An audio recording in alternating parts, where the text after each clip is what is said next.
Folks,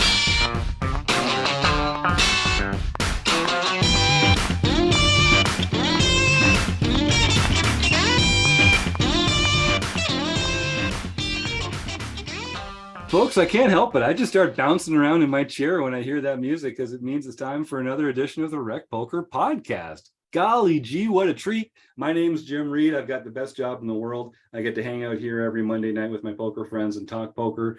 This is the forums edition of the Rec Poker Podcast, which means that we are going to take a forum post from the free rec.poker learning community and talk about it here tonight on the air. I mentioned that everything we do, most of what we do at Rec Poker is free. We're a largely volunteer-based organization, and so our sponsors help us out a lot. Those sponsors are Mark Pershawn at Website Amp and the Running Aces Hotel, Racetrack, and Casino. We couldn't do it without them. We couldn't do it without our premium members, folk like Stuart Carriage, who chips in their $15 a month to help us keep the lights on here and keep us doing what we're doing. Stuart's here in the panel tonight. We might share some thoughts from him on the hand that we're going to review. And just like every week, of course, I'm joined here by the Wrecking Crew. We get a different mix of Wrecking Crew members every show. If you don't know what's going on, my name's Jim Reed, Bluff Sterini in the home games, and at Rec Poker Jim on Twitter. But I'm just one of many members of the Wrecking Crew that make the magic happen here at Rec Poker. If you want to find out more about me and the rest of the Wrecking Crew, you can go to rec.poker/crew, or you can just listen up because you're going to meet a few of them right here tonight. Well, I am Chris Jones. You can find me 5B5 on Twitter or 5x5 in the Poker Stars home game. I'm Kim Kilroy. I am PetVet_33 on Twitter, and I am Fergie56 in the home game. I'm Rob Washam, and I'm Radman50 just about everywhere. And this forum post is actually from Keith Monkey System Brandt. Keith is also a member of the Wrecking Crew, and he runs some of our study groups. He's a predominantly live player. He puts a lot of work in off the felt. That's why one of his study groups is Monkey Systems Off-Table Tools. And this hand is from day 1B of an $1,100 buy-in tournament that Keith, not to spoil anything, but ended up doing pretty well in. We're going to be, the Wrecking Crew has a bi-monthly or a bi-weekly study group where we get together and coach each other. One of the things we're going to be doing in a couple of weeks is taking a look at some of the hands that Keith played from this tournament and see if we can dissect them and extract even more EV than the man himself. But tonight we're looking at one hand. This is very close to the money, and I'll just kind of set it up here and let the crew get at it. So in this one, we're in the last level of day 1B. There are 3 day ones, and of the day that we're in, we started with over 800 entries, and we're down to about 120 left.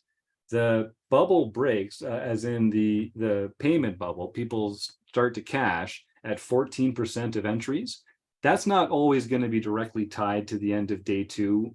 We will talk a little bit about sort of the idea of a false bubble and what bubbling really means. But suffice it to say that we're getting very, very close to the money bubble bursting here. And so ICM is at play in a way that it wouldn't be if we were earlier in the tournament, further from the bubble bursting, or if the bubble had just burst and we had already made that min cash. So that's enough about that. So in Keith's words, we just sat down at a new table about an orbit ago. So we don't have a lot of information about any of the other players, but it's a field of players that's going to be playing an $1,100 multi-day tournament.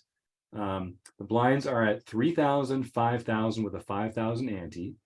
Our stack is about average. We're in the big blind and have 175,000 behind after posting the big blind and the big blind ante. So again, that's about 35 big blinds. So we're really sitting pretty, honestly. 35 big blinds coming up to the bubble feels like an enormous stack, and I'm sure we're doing pretty well against the table average, although Keith doesn't actually say that. I'm just guessing.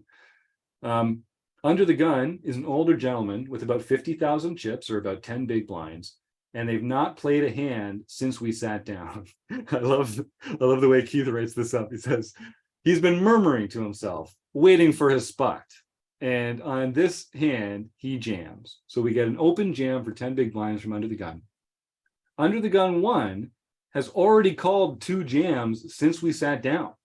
One of them was with a reasonable hand, but one was a sizable jam he called with ace-6 suited.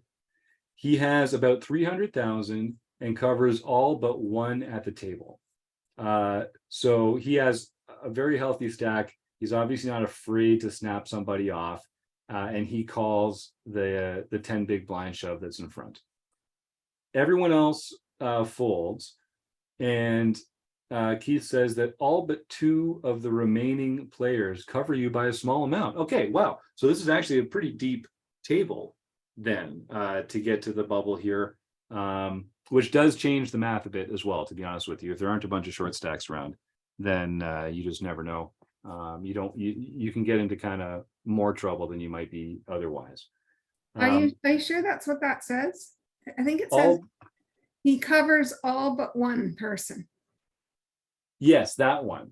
And then Where does he say that he's? the next line, all but 2 of the remaining players cover you by Oh, a I small see. amount. Right. Yeah. So which is surprising to me, that like this is a pretty deep structure here. I don't know, I can't say exactly where this one was. I know he Or a deep table. I mean, it could be. Yeah, it could be a deep This is just table. an extraordinarily deep table. Yeah. That's true. And we did just get seated here. So that does kind of happen sometimes. They're not really balancing by chip stacks. They're just breaking tables in order and randomly taking people away. So you do end up with deeper tables. That's a great point, Chris. So the action folds around to us. And this isn't probably going to be that long a conversation, but it covers some interesting territory, which is why we're going to talk about it here on the air. So we look down at ace queen offsuit. And Keith just says, what would you do and why? And Keith is going to run this through Isomizer, and there's going to be some forum posts and responses here to get into eventually. And I'm sure this is going to be a spot that Keith brings up in his off-table tools study group sometime next month. Rob, why don't you jump in there first? Under the gun shoves 10 big blinds. You get called by a deep stack player in under the gun +1. You're looking down at ace queen offsuit. What do you do and why? Well, a couple of things that I would consider. First of all, yeah, this guy's been murmuring to himself. He's waiting for a spot, but he's under the gun, right? So what does that mean? The next hand, he's going to be the big blind, right? Yep. Plus So the all big of a blind sudden ante. he's got 10 big blinds. He's now his next hand, he's going to have to put in 2 more big blinds. So normally I would say, you know, this guy is probably sitting there with aces or kings, right? Because that's what he's sitting there waiting for. But that's not necessarily true here. He could be doing this with just about any pair, and a lot of other cards that are just pretty looking, because he is going to be the big blind next. So that's one thing that you have to consider. The other thing is the guy with all the chips did not put in an isolation bet. He just called. So to me, that means he's not necessarily that strong either. He doesn't want to commit any more chips than those 10 big blinds. So I think there's an opportunity here. I think there's a big opportunity here, and I'd like to hear what others think. I don't want to jump right off on the point of the player flatting in position there, because some players, you said it, Rob, that kind of caps their range a little bit. They've got a hand they don't want to get more chips in. But for other players, they're calling there with the premiums all the way because they want someone to back raise, or they don't mind going multi-way with a big pair. And I would really want to know more about that player. And we're not going to be able to, because we've only been here for an orbit. Yeah. But that's one thing that is always raises, like, because they've declined fold equity. Anytime someone declines fold equity, I always think, are they an inexperienced player? If so, that kind of leans towards a not very strong hand. Are they a very experienced player? Then they're going to have more of those kind of like sneaky flats in there where they don't need fold equity to win the hand. Sorry, Chris, I cut you off. No, I mean, there's a couple of things that I would love to know that would help me make this decision. Number one, I think there's 2 kinds of murmuring type short stack players, right? There are the ones who are just sick of it. Like, I'm just tired of getting 9-3 offsuit every hand. I am going to shove anything reasonable. Like, I'm so hate this game. I hate everything, and I'm just sick of it. Like there's that kind of murmuring player, but there's also the kind that is like, I'm sick of it, but I'm still disciplined. And I know I'm under the gun and I'm only shoving here. I am going to blind out before I shove something that's not reasonable. And so like helping yourself sort of distinguish here is a really important, but even more important for me is this second player. The second player is the player who I am absolutely the most nervous about. They cover us, and they should technically, they absolutely should. If they're really good and they're studied, they should be flatting here with their super premiums. And so because like I want more than 10. If I've got aces here, I want more than 10 big blinds. I mean, fine. Like, let's knock this guy out, but I want some other people to start to let's get some real stacks in play here. And so I think one of the things we want to that I would be really curious about. So Keith describes this player is called 2 jams since you sat down. One of them with a reasonable hand, but one of them with his ace-6 suited.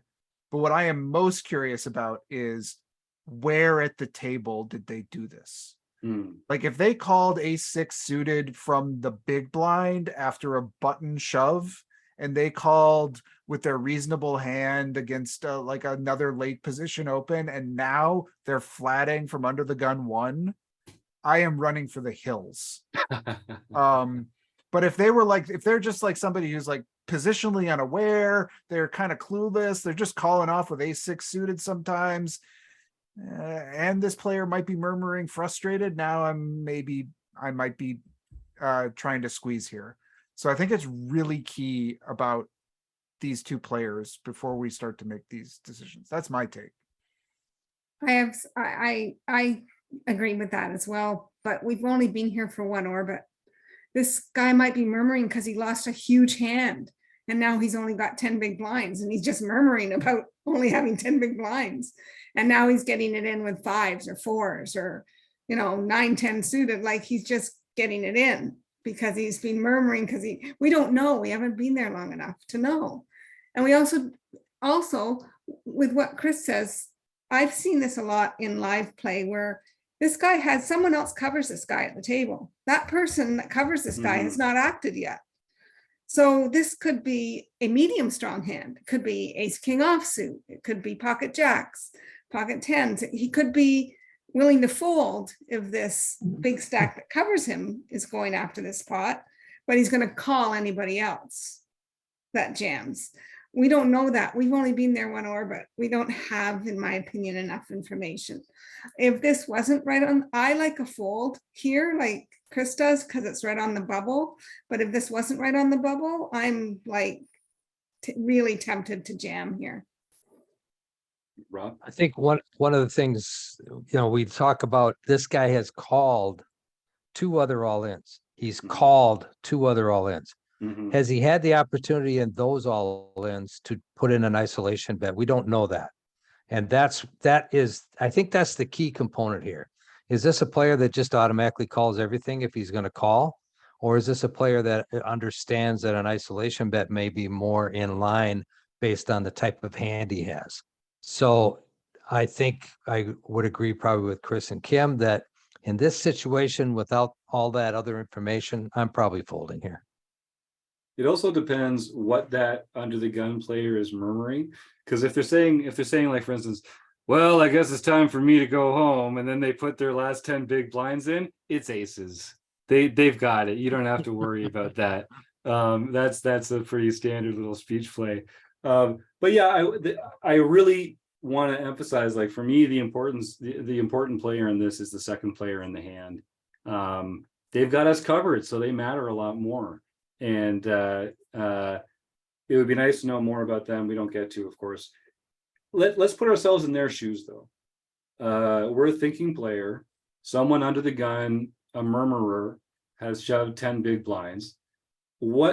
So I understand we're going to have a mixed strategy with some of our hands, but what are the kind of hands that we're going to be calling, and what are some of the hands that we're going to be isolation raising, and can we sort of extrapolate anything from that? Like, do you guys have a default play with aces or with kings or with ace king suited or with 10 jack suited, or because I think we're probably calling with a lot of those medium strength hands. Like, I don't think we benefit a lot because you're going to go to showdown. Once the other player is all in, you don't get to bluff yourself to a win. There's no fold equity against that player to come over the top with a medium strength hand. So you're doing it specifically to isolate that opponent, which you might do with a hand like ace jack, where if you think that under the gun player is just shoving any ace in any pair, ace jack's actually a pretty good matchup against that range, and you might just not want to invite anyone else into the hand. A hand like pocket nines, you probably want to isolate with. So ace queen's going to be in relatively good shape against that kind of range, but it's just so dead when they've got queens, kings, aces, and ace king. What do you guys think about that? What's your default in that spot, Rob? Well, yeah, again, the question is this the type of player that's going to isolate at all? Right. You know, if it sounds like he's just called a couple times, and one time with ace six suited. So, hey, I got an ace, it's suited. Let's call this all in.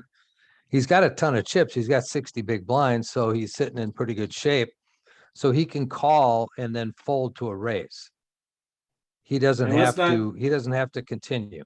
That's true. And let's not confuse having a lot of chips with making good poker decisions either, right? Like he could have had ace six and called someone who had ace 10 and just spiked a six, and that's why they've got all these chips. Exactly.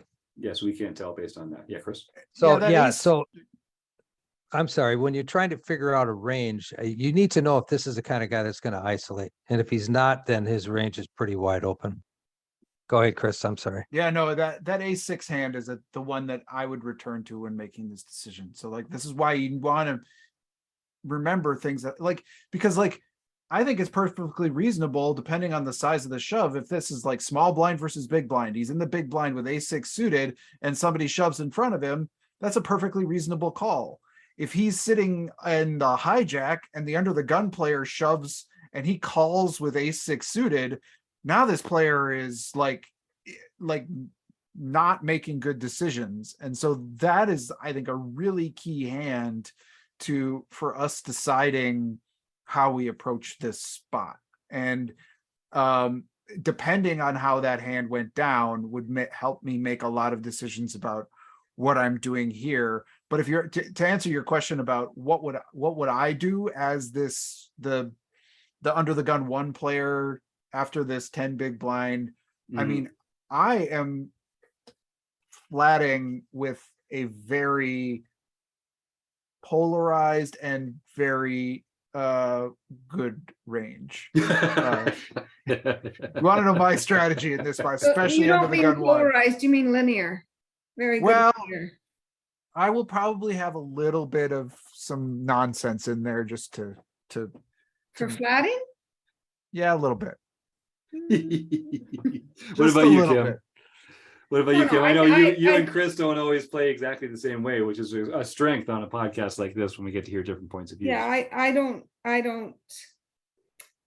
I would often do what I said, which is just flat call with some medium strong hands because somebody on the table has me covered here. And there's a lot of people I'm willing to call, but not. And I will probably isolate with the strongest hands in my range. With my go ahead. But No, maybe please, not please. ace king. Yeah, take it, Chris.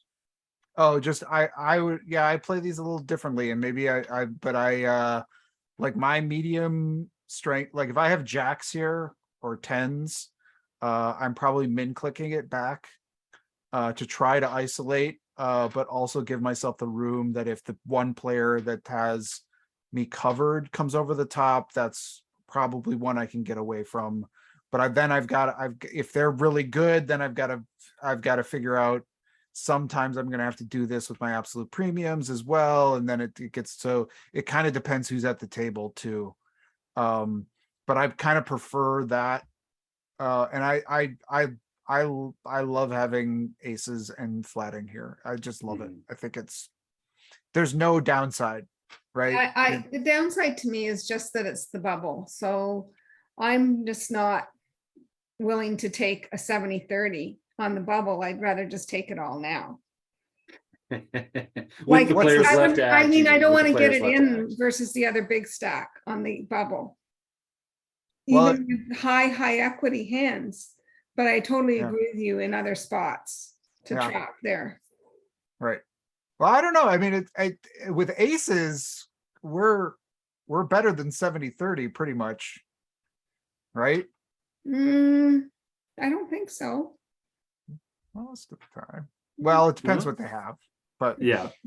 Yeah, but I mean, yeah, it's a pretty strong. I think this reinforces how important the ICM factor is, because if this was not an ICM spot, we'd be talking a lot less. Well, for one thing, we get this whole other conversation we could have about opening a side pot here from either of these players and how we might want to open ourselves up to that.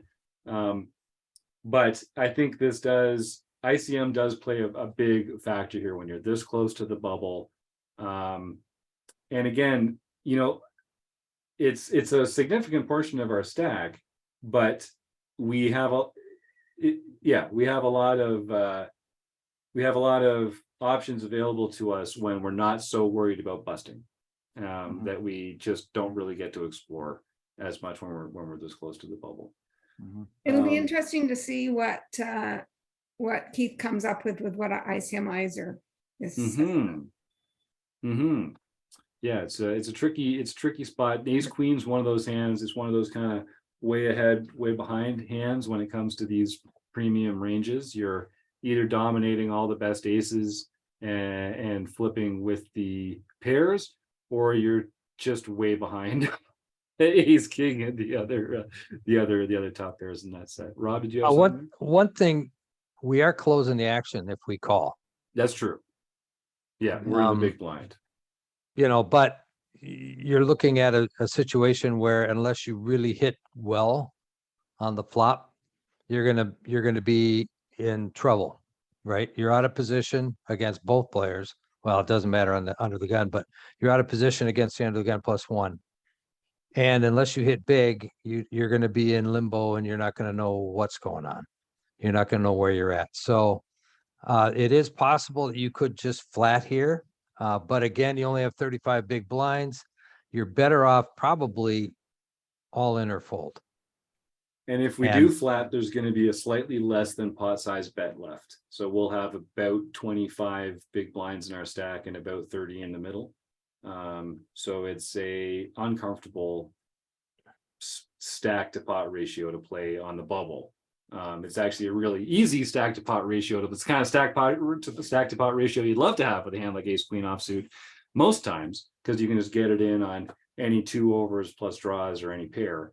But in this circumstance, it's actually you're not gonna know if you're good if you hit the queen, and it's kind of just a scary, sneaky spot.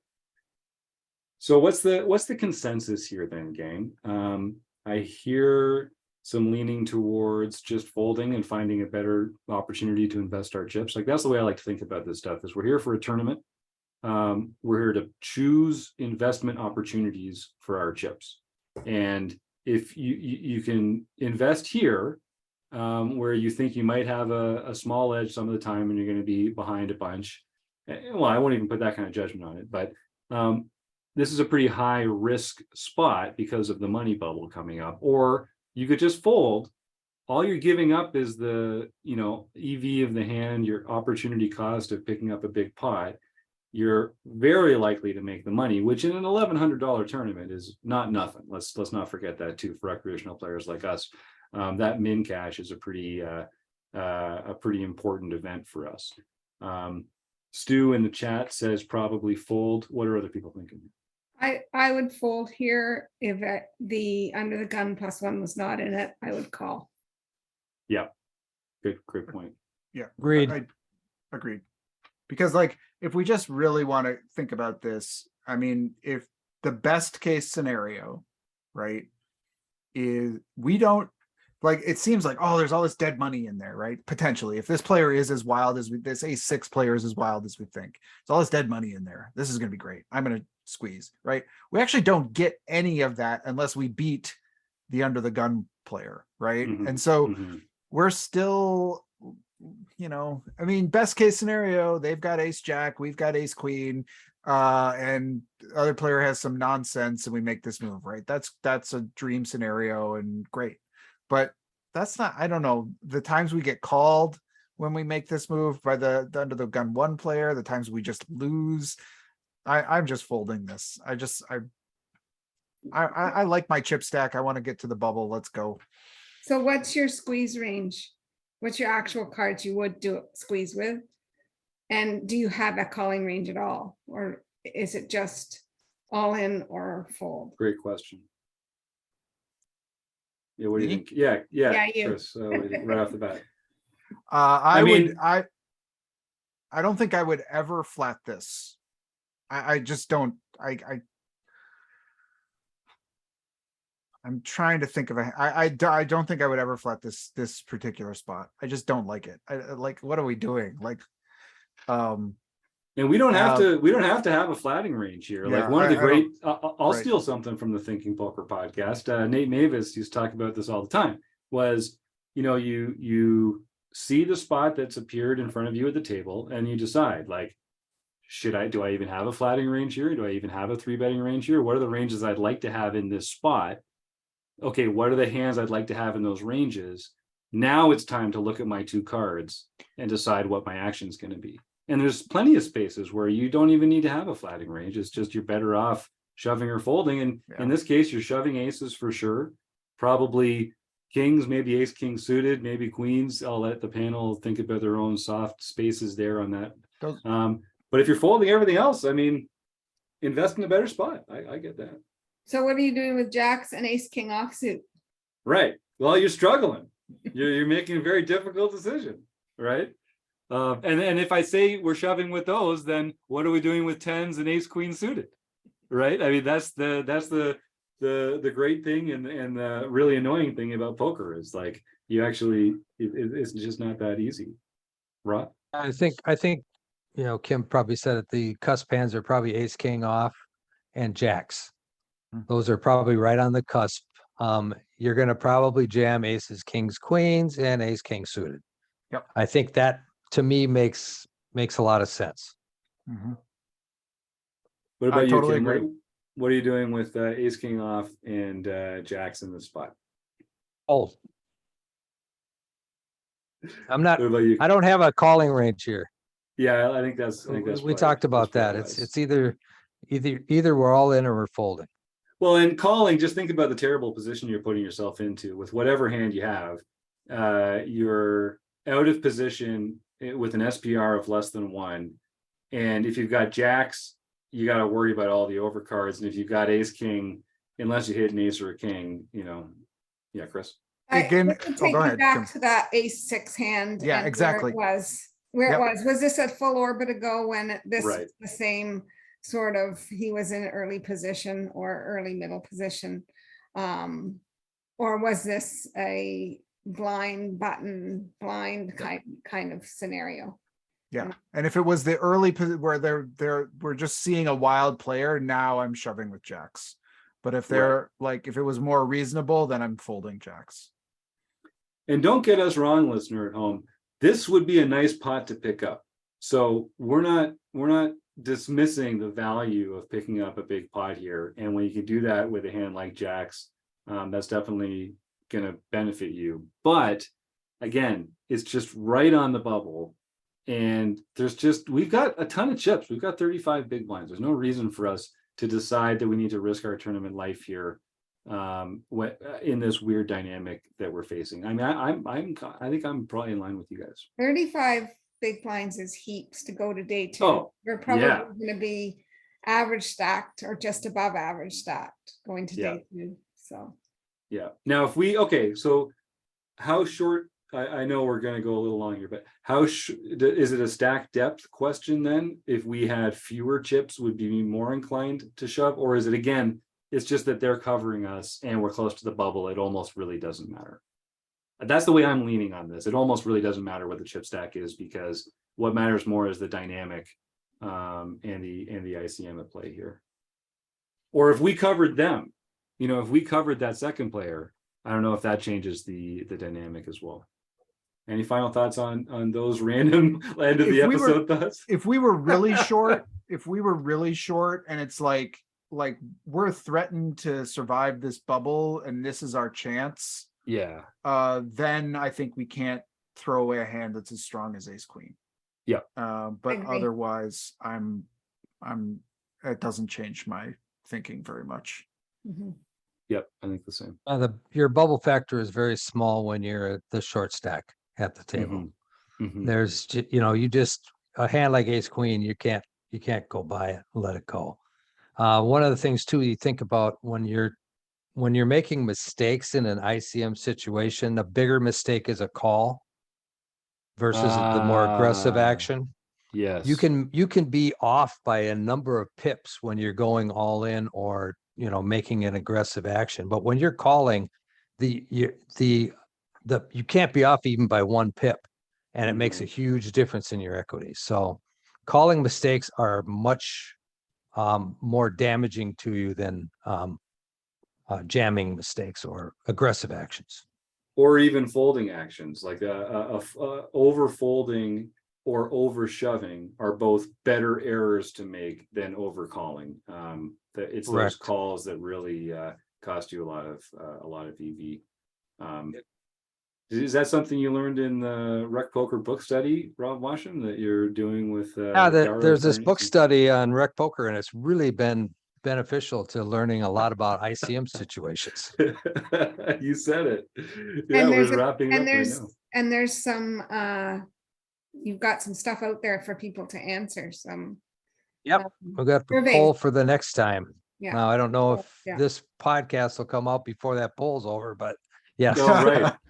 Yeah, well, go We're pay looking for the attention next to one. go check out the Rec Poker Twitter handle. You can have a vote in what the next book study book will be. We're doing a Sweet 16 bracket style that'll get down to us through a series of polls to find out what the next book will be. And my hat's off to Rob Washam for running that whole program. It's a fantastic series of book studies that we put together for our premium members to enjoy. All right, well, any final thoughts here, gang? I think we really talked about a lot of the relevant factors here. It just goes to show how important that ICM pressure is and how drastically it can change the ranges that we choose to play when you get close to the bubble there. So thanks to Kim and Stu and Chris and Rob. Of course, thanks to Mark Prashant over at Website Amp, the Running Aces Hotel, Racetrack, and Casino, and mostly you, the listeners. We couldn't do it without you, so thanks for tuning in, and we'll catch up again next week. Have a good night, everybody.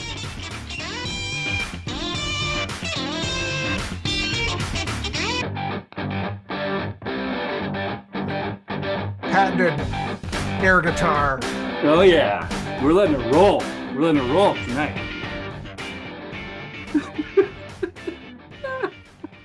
You gotta have some fun here, folks. Thanks, everybody.